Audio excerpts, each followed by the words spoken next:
Welcome, everyone. It is Wealthy Women Warriors #TribeThrive TV broadcast, and we're here live, and I'm so excited for today. We're here with Kirsten Siggins, and she's just a rock star. I have so much to tell you. I'm so glad that she's actually on the platform so you can hear from her and we can actually dive into some of the big issues that a lot of Gen Xers are struggling with right now. And, I wouldn't be alone in saying that there are so many women that have been told since we were children that you can be anything, have anything, do anything.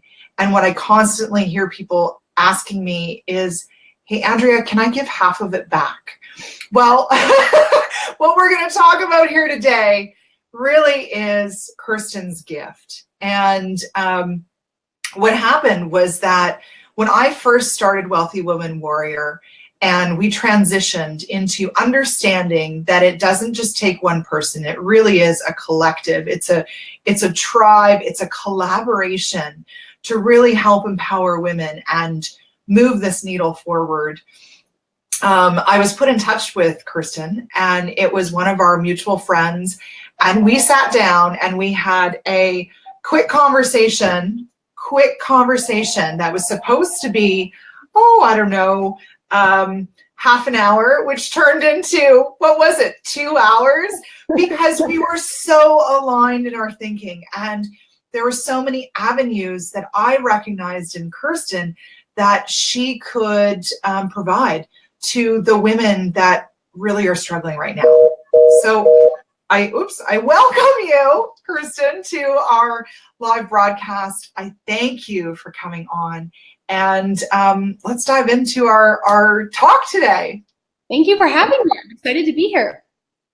Yeah, my pleasure. So I wanted to just look at some of the challenges right off the hop, because one of the things, as I just shared, there's so many women that are just like saying, and I know that you hear this too all the time, I'm struggling. I shouldn't be struggling. I should be super happy for all of the great things I have, and yet I'm freaking out. And this is something that I've now heard more than 2 people tell me about.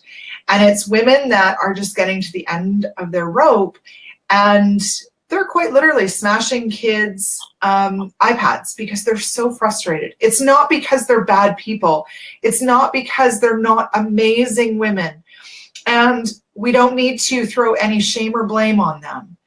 This is happening because communication is a true problem, and you are a true gift for us. So can we start talking right off the hop about some of the biggest personal challenges that women are having? And not just personal, let's talk personal and professional, because they really do integrate, don't they? Absolutely. I think it goes back to what you were saying before. I mean, the biggest challenge that I hear from women is always, how do I do it all? And how do I do it well? Because it's exhausting, right? And I think that in our hyper-connected world with technology and being, there's no end or beginning to our day. Everything just melds into this, what feels like an overwhelming 24-hour period. And so women are really struggling with, how can I do it all? And what does that look like? And how do I do it well? As mothers, as professionals, as friends, as, daughters, family members. And it leads them to this place, at least what I'm experiencing, is it leads them to this place of, 1, not feeling like they're enough, and 2, not knowing what they want. And if we don't know what we want, it makes it really difficult to achieve it. Sure. And so when you're looking at this integration, and on one of our broadcasts where I was talking about our mindset piece, I talk about the woman's brain and about how the woman's brain is different from the man's in the perspective that our wires, everything is connected to everything. And so we have a thought and a sub-thought and a sub-thought and a sub-thought. And so this aspect of A, not knowing what we want, and B, feeling like we're not good enough in any area. How are we what's our internal dialogue and what's our external dialogue? Can we look a little bit there? Because I know that those are actually two big areas of need. Great question. So when you look, okay, so let's start with when you're talking about not feeling like we're enough, right? Mm-hmm. We're approaching everything from a reacting standpoint. Mm-hmm. And so how we're processing our information is, it's not happening the way we want things to happen, and there's a whole bunch of different reasons for that, where it could be that we don't know what we want, we don't know what we value, we don't know what our boundaries are. So we're operating from this place of reaction constantly, where we are saying things that we might not want to say. We're doing things that we might not want to do. We're, just like you said, smashing iPads because we don't know what else to do. We're in this place of reaction. And we can live in that place of reaction pretty much all day, every day. I mean, there are a lot of people that live in react mode all the time because they feel like they're reacting to people, they're reacting to emails, they're reacting to events, they're reacting to emotions. They don't know how to control it, right? That feel of I need to win and I need to be right at any cost. But it fractures relationships, and it almost always leads to conflict, and it influences everything that we do. It's exhausting, it's stressful, it's emotionally draining, and it is not an effective way to lead our lives, and it is not an effective way to get what we want. Yeah, and so, with that being said, when we talk about your work and, the Institute of Curiosity and even your book, The Power of Curiosity, and how that transitions into this place of living in a reactionary way to learning how to listen and then also be able to communicate, because those two pieces are very different. So from a mindset piece, we're looking at it from a completely different element, but from a communication piece, this is very important, because going from what we're hearing to what we're saying is also what meets somebody either with a wall or with an openness to move forward.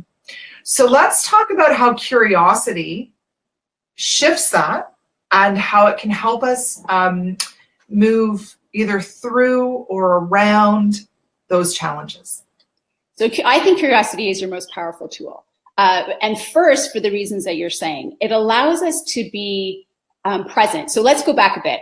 In order to turn up in a conversation, just that mindset component and feeling like we have enough, curiosity allows you to learn about yourself.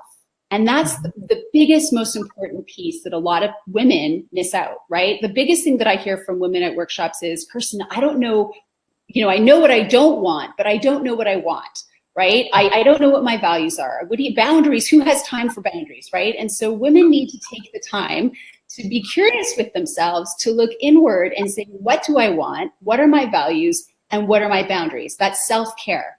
When we understand who we are, then how we show up in the world changes, right? Because most people come to a conversation wanting to be heard, right? They talk at people rather than with people. And a lot of that is because they spend the majority of their day reacting, right? Because people aren't listening to them. And the reality of the situation is, as humans, we all want to be seen, heard, and understood. And when you ask that question to a room full of people, put up your hand, think about it. To everyone who's listening, how often do you feel seen, heard, and understood in your daily life? That's what we want as humans, and it very rarely happens. So curiosity allows you to do that. And I think it's, and in fact, the work that we've done over the last decade, it's the fastest and easiest and only way that you can see, hear, and understand others. When we're curious, we're present.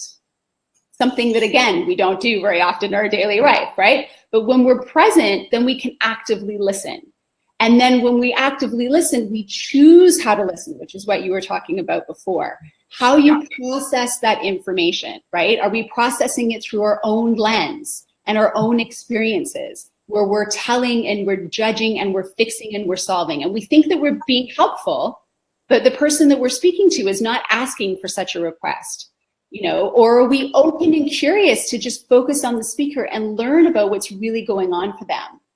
And when we understand ourselves, when we're curious about ourselves and we have an understanding of who we are, it is so much easier to come to a conversation and respond in a conversation rather than react. When we don't know what we want, when we don't have all of those important things in place about who we are, we're constantly reacting. When we're curious and we understand, we shift to a place of responding.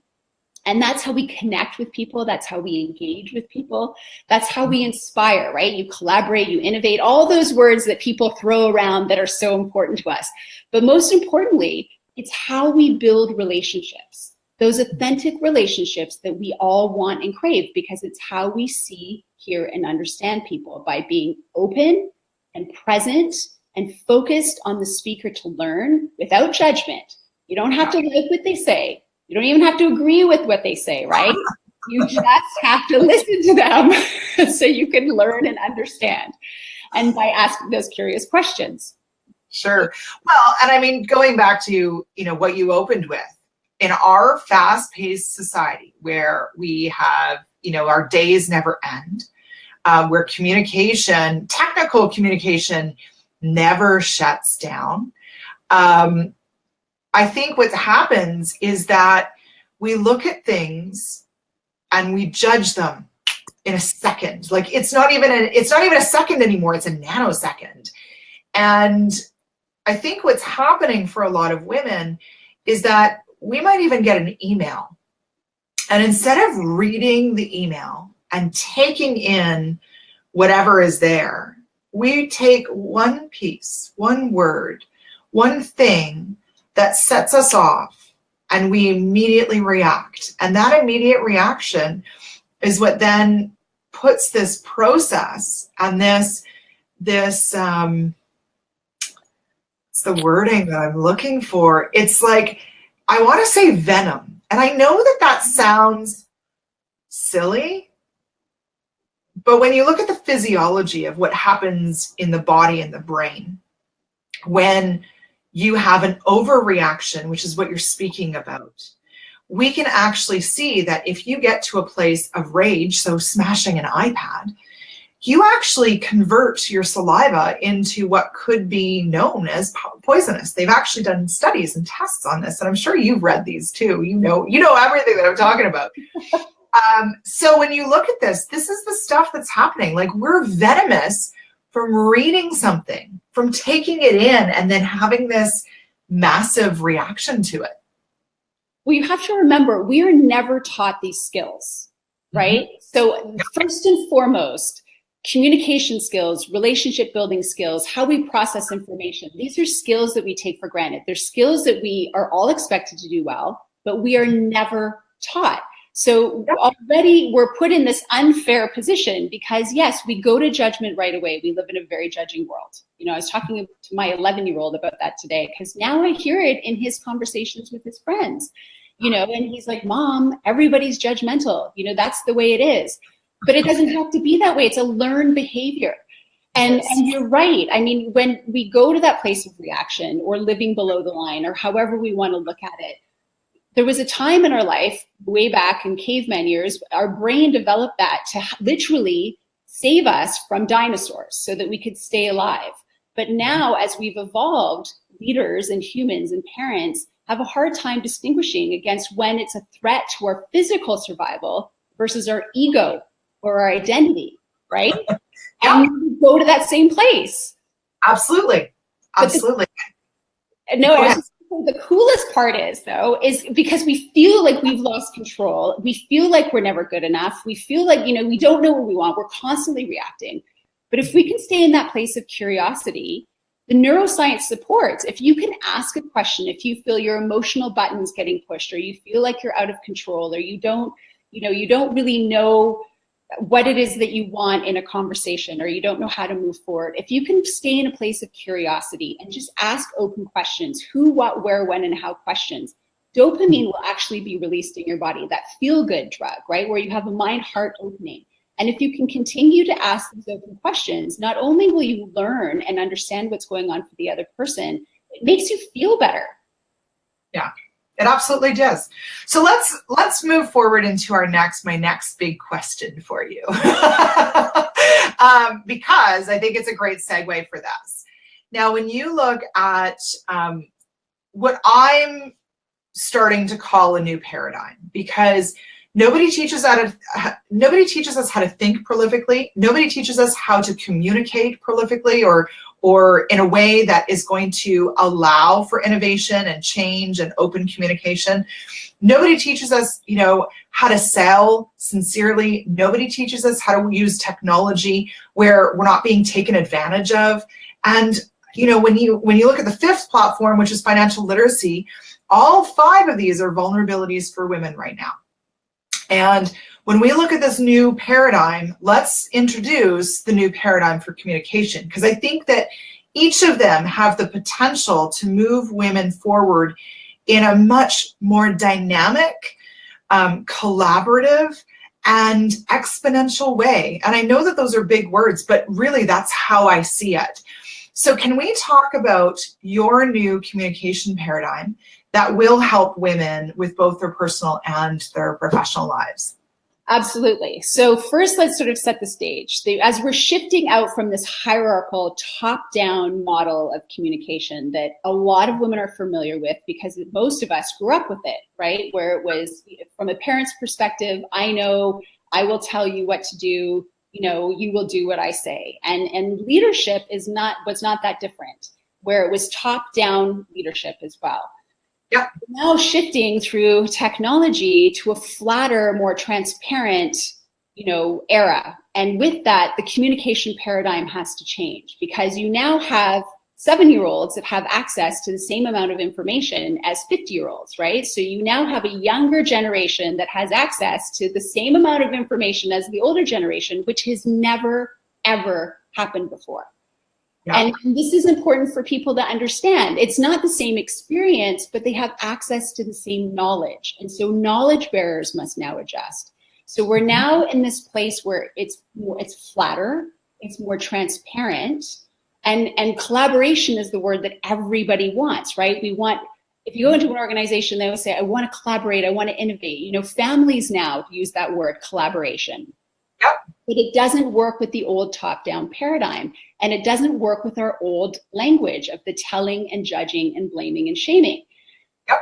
So now, what's so cool is that we are actually all born with the ability to be curious. And when we're curious, when we're present and we're open and we are, absorbing what the speaker is saying and we're choosing to how we listen and we're asking those open, curious questions, it allows you to learn about new thoughts, new perspectives, new ideas, right? This is how you have real conversations where you take the focus off of self so you can focus on other. And this is hard for people to do because you're basically unlearning a lifetime of language, and especially for women. So let's look at women leaders, because when we work with women leaders, a lot of their leadership, their leader roles or mentors growing up, whether it was parents or it was, other leaders, it was very top down, it was very telling. So a lot of women leaders struggle asking questions.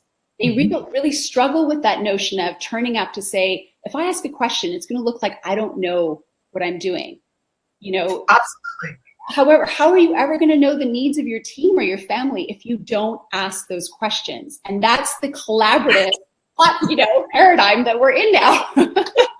Yeah, absolutely. And it's interesting because I think for so long, women have felt that they needed to compete. So they're not only competing with men, they're competing with women. And because we still have, not only just in corporate, but we also have, in the entrepreneurial world, there's still this belief that if you compete, you will get ahead, right? But because we're struggling with that need to get ahead, that need to be seen, that need to be heard, that need to be validated, we're still struggling with our ability to ask questions for the fear that we'll be judged and seen as not the top dog, as not the right person. But what gets to happen for women, Kirsten, when they step into that place of curiosity? Let's talk about what happens. So the fear is we can't do it, but what gets to actually happen when they do step into it and when their conversations change because they've brought in this curious perspective? Well, it's one of our clients once said, once you go curious, you can never turn back, because it is so life changing on such an enormous scale. And first and foremost, it allows you to understand who you are. And I think that is something that as women, we can come to leadership from this place of feeling like we have to compete and all of these things. But when you understand who you are, when you fundamentally get who you are and what you want and what your values are and what your boundaries, and I keep coming back to that because I think it's so important as women to understand these things. And these are things that we never take the time to figure out. We don't even talk about it, and it's crazy because it's such an important part of who we are. But when we understand who we are, it changes how we show up. Right? Because when we know it's not about us anymore, when we lead a meeting and we're confident in who we are and what we want, and we've got our boundaries in place and we know all of those things, if you lead a meeting, it's not about you. Now it's about them, and it's about what do you think and what do you bring to it. That is where true collaboration and innovation takes place. That is the sweet spot. But we are so obsessed with ourselves. We're so afraid of what we may or may not be, or how we can do it all, or we're not enough, or all of these things, then we're always reacting, right? And that's when the gremlin voice in our head is judging ourselves and judging others. And it doesn't lead to collaboration and innovation. It actually leads to conflict. It leads to telling, it leads to judging, it leads to blaming, it leads to shaming. And it doesn't help us get where we want to go. Curiosity allows you to have that place of openness, that place of ambiguity. It's how we learn. It's how we understand different perspectives. It's how we inspire and engage others, right? And it's how we build those sweet relationships that we all want, that make us thrive. But it's also important to note that just because we're focused on others and we're asking questions, it doesn't mean we have to agree with them. And I get this a lot, right? And it's not about having to agree with people. It's about learning to understand them and understanding different perspectives. So we can still understand and learn about others and collect all of that data and use it, as we sort of critically think on how to move forward. But we're always going to do better if we take more information in, we absorb that information, and then we make a decision after. And that's the step that most of us miss because we get so stuck in the, I know it's best, or judging others, or fixing and solving and telling. It doesn't help us as leaders, or as, personally as mothers or spouses. Yeah, no, absolutely. And it's funny because I think what happens in a way, I've just been listening to you and digesting the approach. And I think what happens from, again, I'm going to look at it from my mindset perspective, but when you're in that space in your mind, your focus, just as you're saying, is never about that other person. It's always about what's really going on up here. And we don't recognize in the moment that those sub-thoughts or those reactionary triggers are actually being, like, imagine a big red button and it's just like you're just hitting the button everywhere, right? I mean, somebody could blow and go, and that reaction would happen. And it's interesting because I think for a lot of people, they think that there's all of these massive techniques that have to happen. And while you have a process, you have a specific process that we'll talk through in another live show. But I think the piece is really looking at getting clarity on how you're just being present first. Absolutely.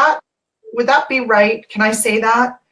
Being present is one of the most important steps because, again, in our overscheduled, hyper-connected world, we're everything but present. And in fact, when I do work with teens, they don't even know what that feels like. So just understanding, what does it feel like to be present? Because if we're not present, then we're not living here or there, right? What kind of a life are we living? If we're not present, we can't listen. Yeah. So for our viewers, because I'm just looking at our time here and I like to be mindful of time, what can you tell them as a tip that they can do today to be present so that communication shifts even today, even as quickly as today? Okay, so the easiest thing to do, because the concept of being present is really difficult for people. So just enter into your conversations And what we created an acronym, absorb, which I can go into at a different time. But if you just go into and say, I'm going to be present and I need to absorb what the speaker is saying. And just remembering to absorb what the speaker is saying is going to help you stay focused on the speaker, because that's really the most important thing. And when you're saying speaker, you're just meaning not like the speaker of a stage, but you're just the person who's speaking with you, that you're in a conversation with. Exactly, because most people, when we enter conversations, we enter into a conversation to speak, rather, to be heard, rather than listening to learn. So if you can go in and be present and absorb what the speaker's saying, that means turning off that little voice in our head that we have and just being open to listen. It's going to change the kind of conversation you have, because you're focused on what's going on for the other person, not just about yourself, right? Yeah, absolutely. So I'm just wanting to make sure that I bring this up here, this join the Real Tribe Thrive on Facebook, because I know that there's going to be a lot more questions that happen from this live broadcast that we've done today. And what I'd love everyone to do is to go on to the Facebook page, The Real Tribe Thrive, because we're going to be having Kirsten on there more frequently. We're going to start, as you've seen, we're starting to do way more live broadcasts. Our big mission is to help empower 1 million women by 2025. Yeah, woo woo! To reach their economic potential. And so this is a big mission. It means that we have to get onto these calls, and we want to be with you, and we want to be helping and supporting you, and really walking shoulder to shoulder, elbow to elbow. And I love what you've just said about listening to the person you're speaking with first and just hearing. I guess one of my challenges that I would say that for years I did for myself was I felt like all of the challenges that I had gone through were like a badge of honor in a way. And so I didn't want somebody to tell me what to do. I didn't want somebody to tell me how to do it. I wanted to be able to show that what I'd been through was enough. And what a great ability to change into listening and getting curious. And even just from the time that we've been working together, Kirsten, it's been magical to adopt these small tips and these small things, because they do make the world of difference, whether that's when you're in conflict, whether that's when you're dealing with, and when I mean conflict, it's not just conflict of, being in the boardroom. It's, your husband comes home and he's had a crappy day and he slams the door, and right off the get-go, this has been a bad day. And instead of approaching him or approaching that other person with like, oh, great, here we go, it's the ability to just say, hey, what's going on? And it changes it. And so even that little tidbit of getting curious on what they're saying and on what they're doing makes such an impact. That's the difference between reacting and responding right there. It's powerful. It is powerful. So thank you so much for being on today. Thank you for joining us on our live TV broadcast, everyone. And we encourage you to join the Real Tribe Thrive on Facebook, and you'll be seeing way more of Kirsten and the power of curiosity very, very soon. So thank you for joining us today. Thank you for being here, Kirsten, and we'll see you all soon. Thank you for having me. Bye, everyone.